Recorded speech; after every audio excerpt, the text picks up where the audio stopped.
Look, Bills Mafia, we need to talk about what's happening right now with our franchise quarterback, and it's actually way more exciting than you might think at first glance. Josh Allen is getting blitzed at the highest rate we've seen in 4 years, and while some folks want to hit the panic button, this is exactly the kind of challenge that separates good quarterbacks from legendary ones. And we all know which category our guy belongs in.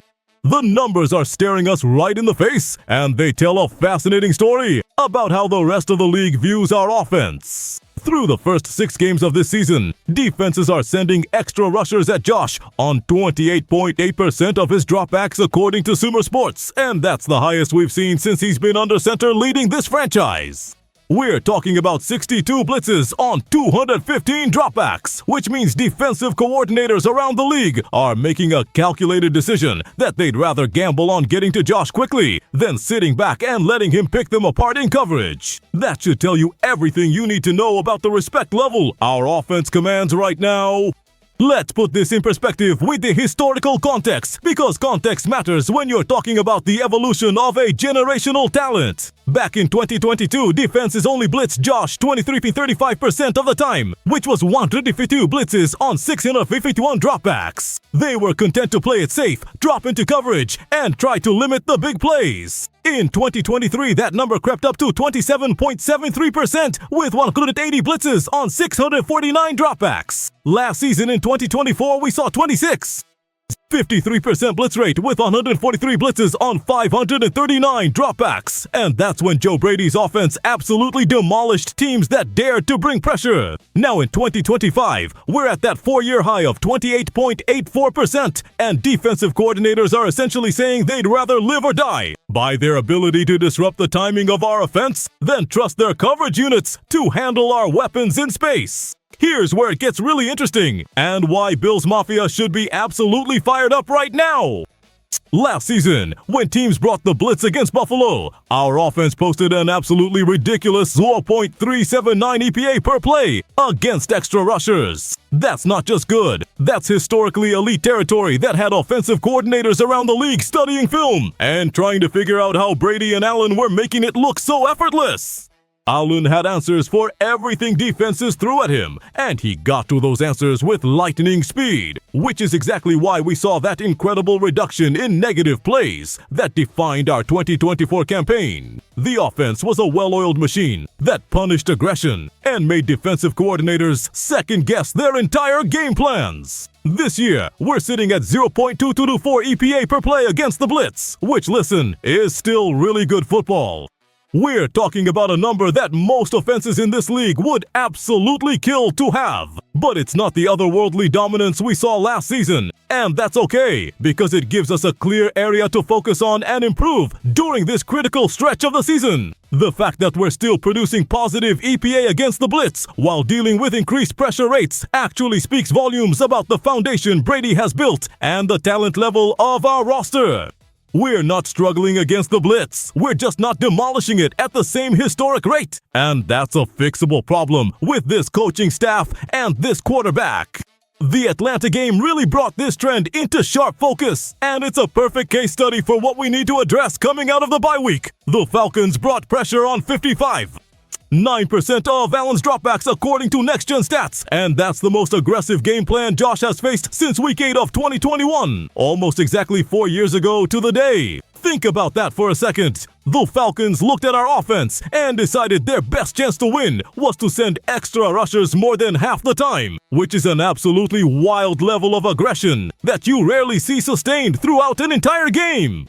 They essentially played Russian roulette with their defense, banking on the fact that they could get home before Josh found the open receiver in what had to be favorable matchups in the secondary. Now here's why this is actually phenomenal news for Bills Mafia, looking at the big picture. Defenses are trying to manufacture pressure and create chaos because they respect our offense so much that they don't believe they can win in a straight-up matchup.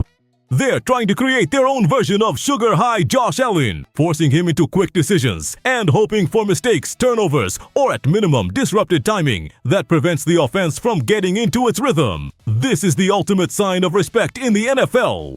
When teams abandon their base defensive principles and start gambling with blitzes at rates we haven't seen in years, it means they've watched the film and realized that playing it straight isn't going to cut it against our talent level. The two-game skid is obviously frustrating for everyone in Bills Mafia, and nobody's going to pretend otherwise. We expect excellence every single week, and when we don't see it, we're going to be honest about the areas that need improvement. But let's be clear about what's happening here. This isn't a collapse. This isn't a sign that the offense is broken or that defenses have figured out some magic formula to stop us. This is simply the reality of being a premier offense in the National Football League. You're going to get everybody's best shot. You're going to see aggressive game plans. And you're going to have to prove week after week that you can adjust and overcome whatever wrinkles the opposition throws at you. The beauty of having Josh Allen under center and Joe Brady calling plays is that we've got two incredibly intelligent football minds who live for these kinds of challenges. Brady showed last season that he can scheme against any look, any pressure, any coverage, and create favorable matchups that put our playmakers in position to dominate. Allen has proven time and time again throughout his career that he thrives when people doubt him or try to impose their will physically. This is exactly the kind of adversity that great players use as fuel. And if you know anything about Josh's mentality and work ethic, you know he's spending every waking hour studying film and finding solutions to the pressure packages that teams are bringing. Coming out of the bye week, this becomes the #1 priority for our offensive staff. How do we recapture that elite efficiency against the blitz that made us so dangerous last season? How do we make defenses pay for their aggression at the same rate we did when we were posting that 0.379 EPA per play? The answers are there in the film. And with 2 weeks to study and prepare, you can bet that Brady and his staff are cooking up some absolute masterpieces that are going to make defensive coordinators regret ever thinking they could pressure Josh Allen into mistakes. Think about the weapons we have at our disposal when teams decide to blitz. When you're sending extra rushers, you're leaving yourself vulnerable in coverage, which means one-on-one matchups across the board.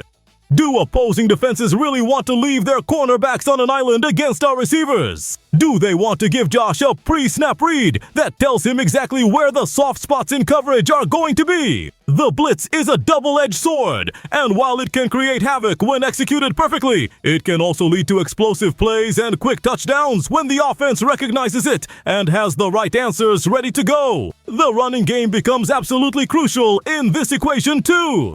When defenses are committing extra bodies to the pass rush, they're essentially daring you to run the football and make them pay for their aggression. If we can establish consistent production on the ground and force defenses to respect the run, those blitz rates are going to come down naturally because coordinators won't be able to afford sending extra rushers when we're gashing them for 5 and 6 yards per carry. This is where the bye week preparation becomes so valuable because our coaching staff can identify the tendencies and create a comprehensive game plan that attacks every aspect of these aggressive defensive schemes. The offensive line also deserves mention here because they're the ones who have to pick up these extra rushers and give Josh the time he needs to find the open man. Pass protection is always going to be a work in progress throughout the season, and facing the highest blitz rate in 4 years is going to test their communication and ability to identify and pass off rushers. But this is also an opportunity for the big guys up front to prove their worth and show that they can handle whatever heat gets brought their way. When you dominate at the line of scrimmage, everything else becomes easier, and that's going to be a huge focus area for this coaching staff moving forwards. Here's the bottom line that every member of Bills Mafia needs to understand. The increased blitz rate isn't a problem, it's a challenge, and challenges are what separate pretenders from contenders. We've got the personnel, we've got the coaching, and most importantly, we've got the quarterback to figure this out and turn it into an advantage. When teams blitz at high rates and we start making them pay consistently, they're going to have to adjust their approach, and that's when this offense is going to explode to even greater heights. The blueprint from last season still exists, and it's just a matter of fine-tuning the execution and getting everyone on the same page with the adjustments that need to be made. The fact that defenses are being this aggressive should actually make Bills Mafia incredibly excited about what's possible once we clean up the details and get back to that elite efficiency. This means we're forcing opponents to take risks, to abandon their comfort zones, and to play desperate football just to have a chance. That's exactly where we want them. When you can make teams feel like they have to blitz more than half the time just to compete, you've already won a psychological battle. Now it's time to win the physical and strategic battle by making them pay for that aggression with big plays, sustained drives, and points on the scoreboard. So yeah, Josh is seeing blitzes at a 4-year high rate. So what? This is Josh Allen we're talking about. This is the guy who's rewritten the record books, who's carried this franchise to new heights, who's proven year after year that he's one of the most talented and resilient players in football. You think a few extra blitzes are going to stop him from being great? You think Joe Brady can't scheme up answers to pressure packages? This is exactly the kind of storyline that our quarterback thrives on. And Bills Mafia should be ready for him to come out of this bye week with a vengeance and remind the entire league why you don't try to pressure Josh Allen into submission. The next few weeks are going to be absolutely critical for establishing the identity of this offense moving forward. And based on everything we've seen from this team and this coaching staff, there's every reason to believe we're going to see adjustments that not only solve the blitz problem, but actually turn it into a weapon we can use against opponents. When defenses start paying for their aggression with explosive plays and quick touchdowns, those blitz rates are going to drop faster than you can say, hey, and we'll be right back to the offensive dominance that Bills Mafia expects and deserves. The table is set, the challenge is clear, and it's time for our guys to prove once again why we're one of the most dangerous offenses in football.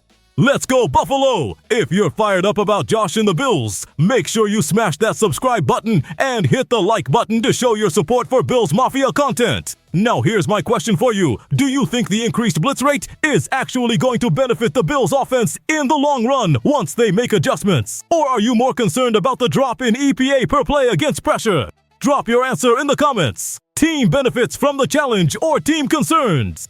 About the numbers.